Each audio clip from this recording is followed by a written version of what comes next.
Hey yo, what's poppin', B? It's your boy here, and we are back for some more Fire Emblem Heroes. Now, this week, we had a round of Summoner Duels S. So I actually, for the first time in a very long time, I actually went all out.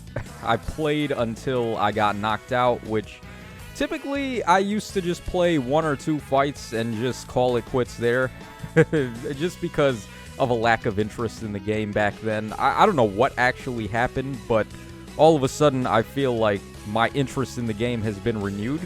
So I thought it best to just like go all in this time, and usually when I just do like one or two fights, I was around this tier here, tier 17, so I would get the bronze trophy, and then I would get like these rewards here, and I deemed that to be good enough. That was already enough to be top 1k, considering how few people actually take this mode seriously. So like I didn't really see much need to go any further than that and overextend myself, but this was the first season where I actually tried, and I gained about 1,000 extra points, so I would say like at a rate of score raising like that, it should take me maybe like one or two more seasons to get to rank 1, pretty much.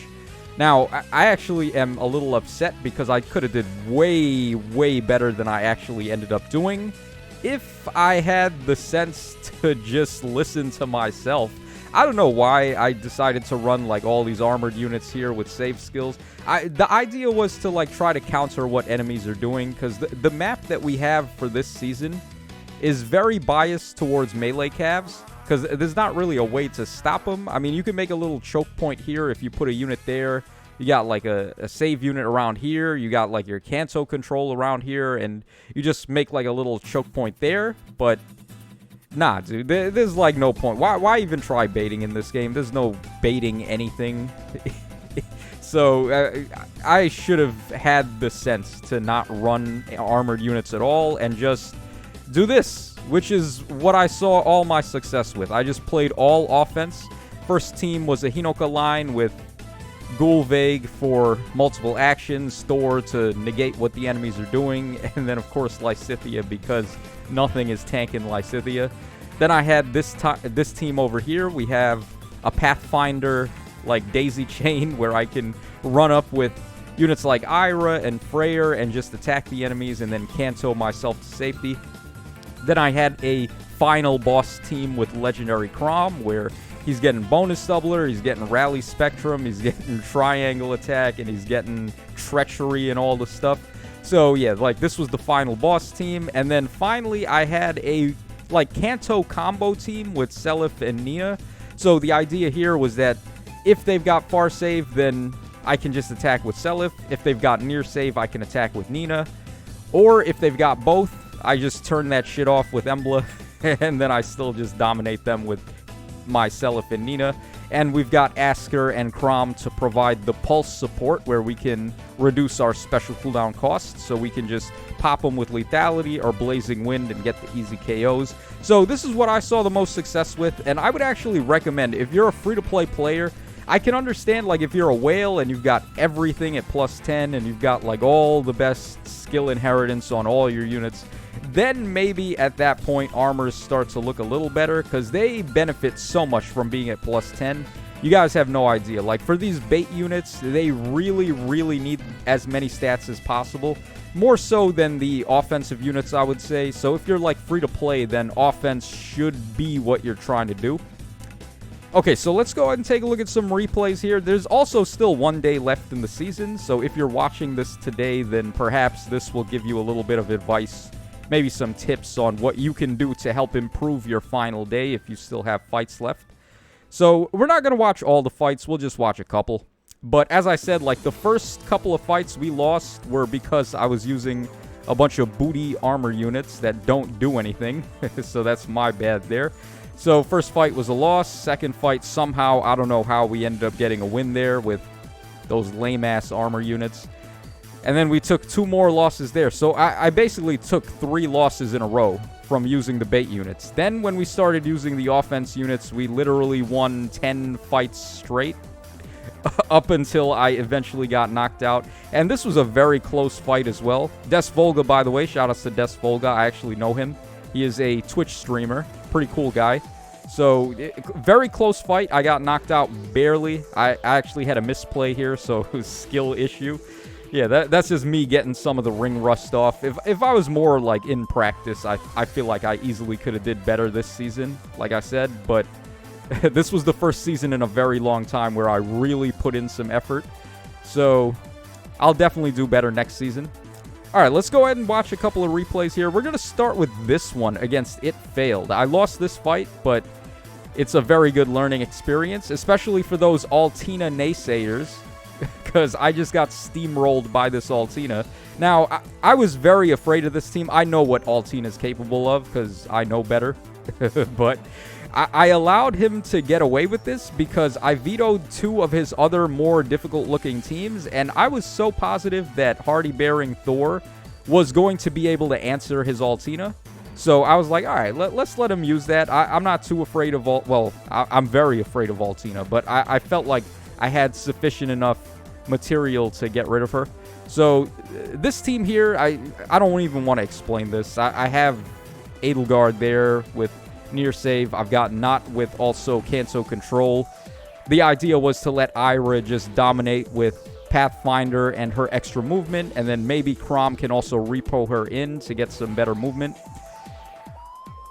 All right, but this dude is running the Wombo combo, by the way. He's got Bernie to chip all his units. He's got Reciprocal Aid on Altina to get her to low HP so she can start using Vantage and Brazen Attack Res. He's getting bonus doubler on her from Elliewood, and then Nina with Wings of Mercy Force, Wings of Mercy Force, so she can jump in from anywhere and then Kanto herself all the way back to her original space. This Nina is so underrated, by the way. Like, this dude has my thanks for using 2 underrated units that are gonna, like, kick my ass. So all you naysayers can just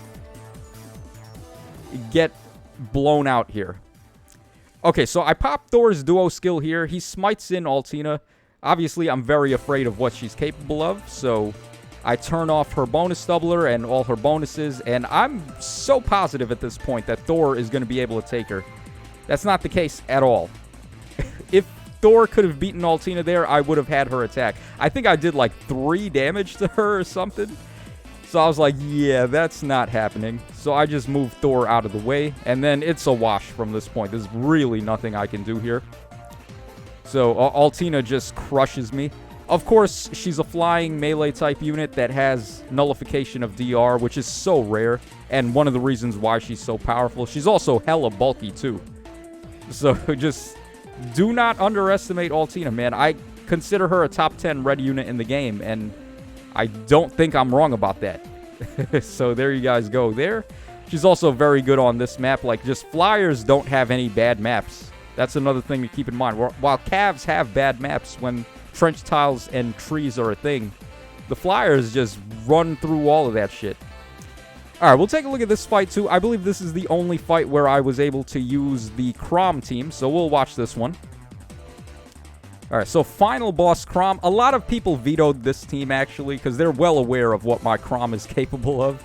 I have Chrom set as my friend unit, so most people see the ridiculous build that I have on him and all the merges. I still need to give him a Floret, though, to get plus speed, and then the build will be done, and if I can get it, attack speed Hexblade, but I'm actually supposed to have attack speed finish on him. I must have forgot to switch close counter out, so that was kind of an RIP, but we still got the win anyway. So we're giving him bonus doubler from Elliewood. He can give himself bonus doubler with reposition with his effect there, but it's more worthwhile to get it at the start of the turn so you don't have to waste that action. So just like I want the instant ability to get access to that, and if Thor shows up and she pops her duo skill, I can still get bonus doubler mid-fight by using the reposition. So that's where the idea comes behind this. Robin, of course, Rally Spectrum, and then he can jump in and pop something. Cordelia, of course, for the jumping and also the triangle attack. And Ninian's there just to provide us with a dancer. So pretty straightforward fight here. I'm going to do a bunch of jumping antics Yeah, we jump in with Chrom, we just destroy his bait unit, his Edelgard, and then we can jump in with Robin and do the same. The triangle attack and rally spectrum combo is so strong because Robin is always going to jump adjacent to a unit. So if you're getting dual strike from Cordelia, that's just an instant brave attack right there. And this dude is a nuker, right? With his special and the way his weapon works, he's popping whatever he attacks. So he is very threatening on this team. All right, he goes for the duo skill with Thor to get rid of my bonus doubler, and I'm just going to get it right back with my reposition. So look at this. He couldn't even kill my Chrom there with his legendary Alm. Now imagine if I had my Floret and my attack speed finish 3. He may not have even be able to double me there. So just to put that into perspective.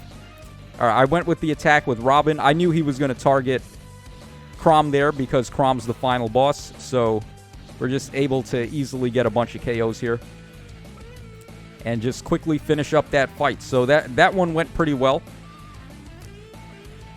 All right, let's see. We'll take a look at this one too. This is a guy who was ranked pretty well. He was way higher than me, so in Master Rank C. Let's go ahead and take a look at this fight here against Beru Beru. That's his name. That's like the name of Lickitungue's Evo, Beru Beruto. A little...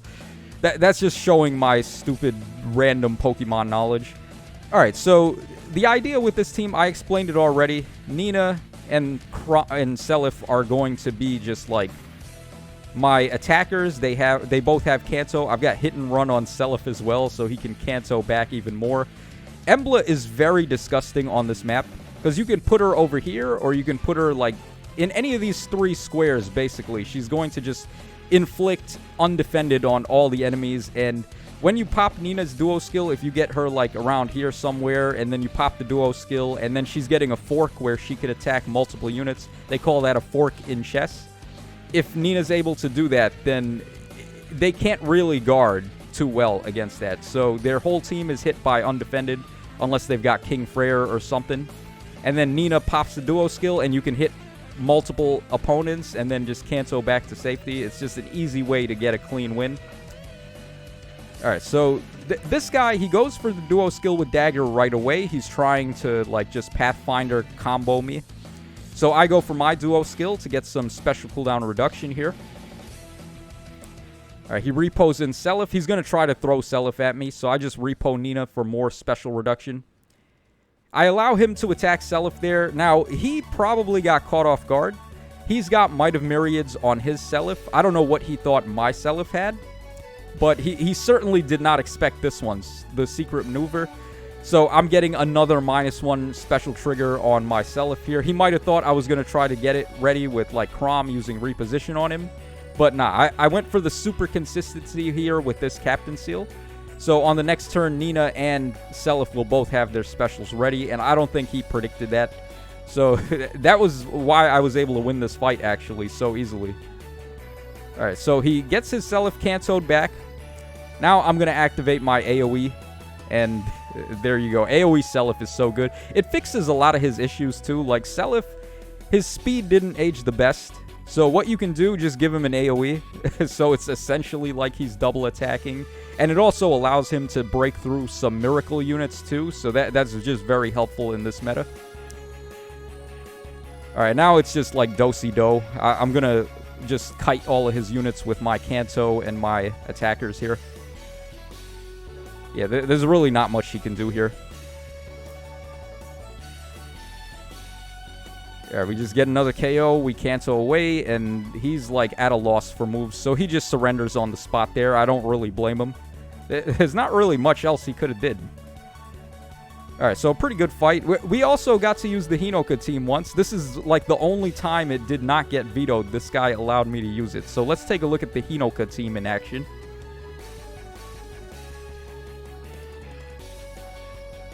Alright, so I don't really think I need to explain this one. Hinoka is just turning all my flyers into gods. Like, she's just so stupidly broken. So, of course, they can all move 3 spaces. Hinoka's charge effect giving to Gulveig is really powerful, because even after she gets her Kanto effect, or her gravity effect activated on her from attacking, you're still able to move 3 spaces with charge, right? So, like, you don't even feel the gravity on Gulvig after you use her Gale Force effect. Lysithea, of course, just pops anything, and then Thor for nullifying what the enemies are trying to do, and then we got a Dancer as well. So it's very easy for me to zone this guy out. He's also playing kind of like a all-in offense team, but I'm able to get all my guys into the box, so I just get an early +2. And I'm going to zone him out here. There's like no way he's going to be able to move better than me. I have charge, I've got Hinoka, so I can really just abuse that fact and get a bunch of KOs here early. Yeah, and that was the icing on the cake, like just putting Hinoka there, because I'm free to attack whatever he's going to do. I can cancel her back and then presumably dance again with Azura. So, like, there's really not much he can do. I'm just going to continue to hit and run his units, and he can't really answer me. So just, like, very easy win. Hinoka lines are so stupid, and that's why it's been vetoed, like, every fight besides that one. And I guess the final fight we'll take a look at is this one right here. Now, I used the Seliph and Nina team pretty much every single time, and no one had an answer for it. Emblem was putting in so much work with those forks with Nina, like I said earlier, and the AoE on Seliph was also putting in a ton of work. So we'll just take a look at this final fight here against the homie Desvolga, and we'll take a look at this loss and call it a day there. Alright, so a very close fight. We're pretty evenly matched in terms of score here. We're basically in the same tier. Alright, so like I said, I was a little bit upset about this one because I feel like I made a misplay here. Pretty rare, but I mean, when you're not in shape, when you've been out of the action for a while, you do tend to not play your best possible moves. Okay, so I put Emblem up there as a sacrifice because he doesn't have any save units, so I don't really need her. I can just throw her there to, like, try to bait him to attack me, and then I can hit and run whatever he does. Alright, so he goes for the duo skill there with his dagger so he can get his Kanto or Pathfinder up. And I just go for an attack there. Alright, just wanted to get Seliph low on health so he's not in miracle range. Alright, and then the AoE on Seliph right there, being able to run right through his Asker. I activate Nina's duo skill here, so we can go ahead and get this, like, massive amount of range on her. And then he throws in his Seliph. He goes for the attack on Chrom there. He couldn't attack my Seliph because I was in miracle range and he wasn't, so if he did that, I would have won. So he gets rid of my Kanto control Chrom there, and he's able to Kanto. He Kantos, interestingly enough, he goes down here. Now, what I should have actually done was attacked his Seliph with my Asker. I went after his dagger, which was a misplay in my opinion. So had I attacked Seliph and just used Nina to, like, completely box out his other units from moving in too close, I feel like I could have won this fight. But I don't remember how I was doing on time controls. I might have been, like, a little bit low on time or something. But yeah, just a misplay on my part, a skill issue, if you will.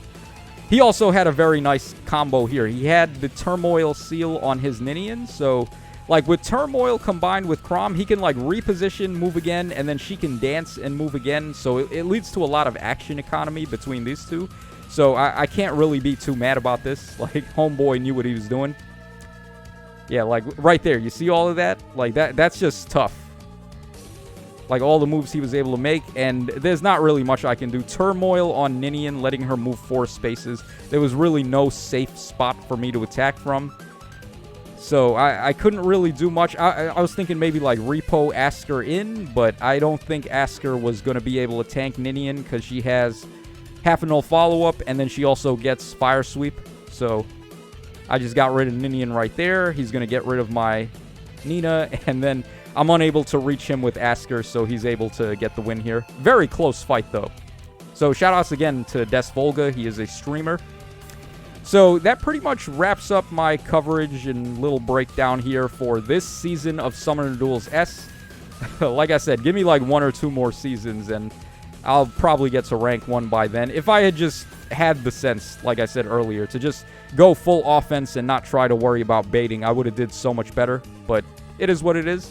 So let me know your thoughts in the comment section down below. How were you able to do this round in Summoner Duels S? I say I did bad, and I mean, I'm still like top 500, so there's not really much need to go beyond top 1K, but I mean, if I'm enjoying the game, I don't see any reason not to play my heart out. So there you guys go. Let me know your thoughts in the comment section down below, and this is your boy Tacho signing out.